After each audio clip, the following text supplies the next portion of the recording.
Hi there, guys. I'm back here with another story today. I mean, the last time I gave you a story was a while ago. So I thought, last night and the last few days, I thought, what do I need to work on? And I realized when it comes to social settings, a big chunk of it is connecting with people and telling stories, exchanging stories, and the craft of how you tell the story from beginning to end, including all the emotions, the ups and downs, and just how it all fits together perfectly makes a massive difference. I always hear people talking about what they've done.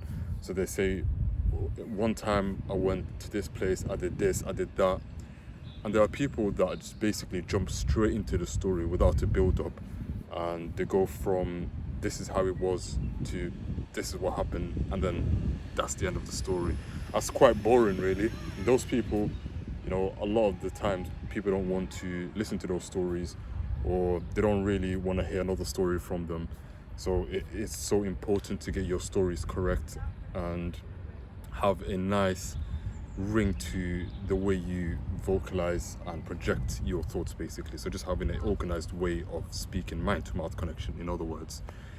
So without any further ado, what I've done here is, on the way to this park here, I was thinking, okay, what story could I give? There's billions and billions of stories. As you don't know, somebody with anxiety here, recovering at least, I tend to not share all my stories, and my story recalls, things that have happened in my life are not that great at the moment, because the part where your mind relaxes and you're able to fetch back on your memories of, different stories, things that have happened, things that might have stand out. There's a little bit of brain fog when you're not so relaxed, so bear with me if I mess up this story, but I really shouldn't be asking you a lot to bear with me. It's really my training here and for your good anyways. But I'm gonna dive right into it. So here goes the story. Around 2017, I was with my friend, and this was around late autumn. I was inside my car and we got a call. So this was the time of my life where I was making a bit of spontaneous income, if you know what I mean. So I was inside the car with him, and then we had the opportunity pop up. The phone buzzed. It's around late evening, around 6, 7-ish. And it was my friend's cousin that called, saying, hey, why don't you come down to my city? We've got a opportunity here where, you can get a payout tonight, hopefully around, I think it was around 5K, 5K or something. And, being not too busy friends here in the car, we jumped right at the opportunity, So my friend said, let's go. And I said, why not, So we went to eat, and then right after that, we jumped straight onto the highway. So we're going to a city that's around an hour or two from where we live. And then on the way there, we blasted music, we were excited, being young. Sorry, there's a bit of a spider web on me. Being young, sort of dumb, and having aspirations and dreams to become somewhat like Scarface. You can just picture how it goes. So we're on the highway anyways, and then as we got closer, these insects. So anyways, as we got closer to the city, we called my friend's cousin back. We said, we're close here. Whereabouts are you? And then he said, the opportunity here, so the money opportunity, is with my friend's cousin, so the guy that we're going to see in a different city here. His friend, his trusted friend, is the one that actually has the opportunity. So it isn't my friend's cousin, if that makes sense. So we're being put down to, basically, I think it's the third man. And then he said, I trust this guy. Here's his number. Just give him a call. And he lives in a different area of the city. So he said, why not? We called him. And then he said, okay, come down to my area and just let me know when you're here. Come near this park. It was a special park. I think the park was called,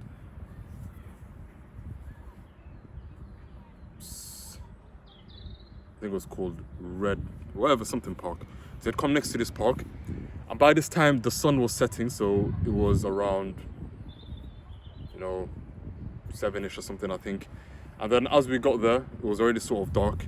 And then we're near the park at this time. We're calling him back like, okay, we're here. But he's not seemed to be replying back or picking up. So I started to feel a bit uncomfortable, and so did my friend. And we're just looking around. And then he messaged after around 20, 30 minutes of just being parked up just near the park.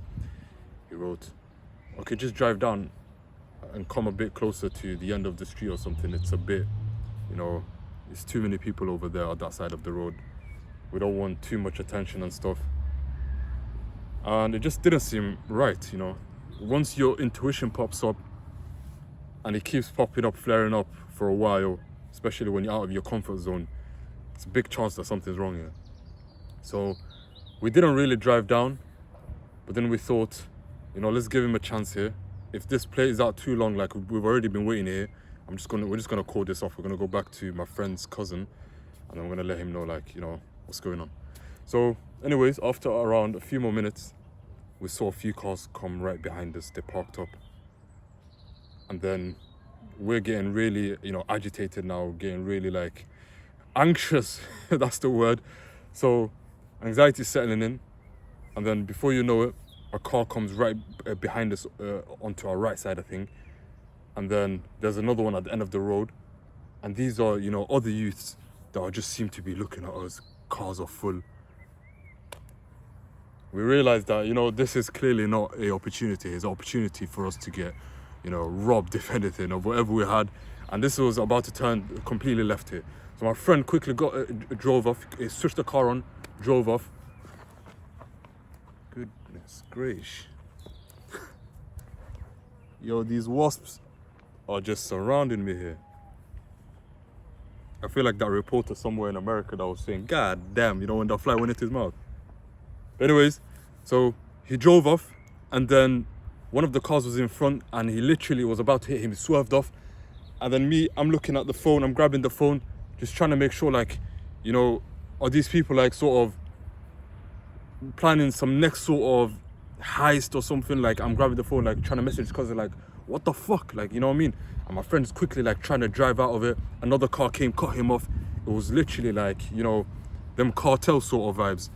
And then the car that came right in front of him, my friend literally hit him at the back, like scraped the car, not fully, scraped the car, red light, blew the red light, and then two cars are flying behind us. We were on a chase and we were going through the city, cutting red lights, blowing through everything. I'm thinking, what the fuck is going on? And I'm sure my friend's cousin had no idea of this, but he was basically used, literally used. And from that opportunity and from that one instance, you know, our trust in how things played out, you know, changed. But it was something that I won't forget until today. And luckily, from that chase, we kept cutting, as I said, and then we finally made it back on the highway. We were literally like a bit silent, like, no way that happened. You know, this place, we've kept on going there for the last few months, making money, just relaxing, guard down, and now we just changed everything. So since that day, after we got back to the city, we got a few things straight. So as I said, my friend's cousin was being used here, and he had no idea. He became a lot more wary since that incident, and yeah, it's a lesson that taught me, like, never let your guard down, especially in a place where you've never been or people you've never dealt with. But that was a story around 9 years ago now. Time flies. But I'm no longer in things that I was doing like back then. But at least I got stories like this, lessons that are gems that I can't find anywhere else. Unfortunate, you know, it had to play out that way. It could have gone much worse, but so grateful till today that, you know, things didn't go that bad. But it was something significant in my life. But there you go. That's a short story I picked out, literally an hour or two, and I hope it made sense. If you followed along, please let me know what I could change on here, and what I can, you know, what I can sort of improve on my storytelling skills here. I feel a bit of a brain fog, a bit anxious and stuff. Not anxious, but I feel a bit discomfortable for some reason, uncomfortable I mean. And yeah, that's it. I'll give you lot another story soon, hopefully within the next few days or so. I really need to get better, so you lot are gonna find out a few crazy things in my life. But yeah, take care guys, enjoy your day, and I'll see you guys on the next vlog here. Bye.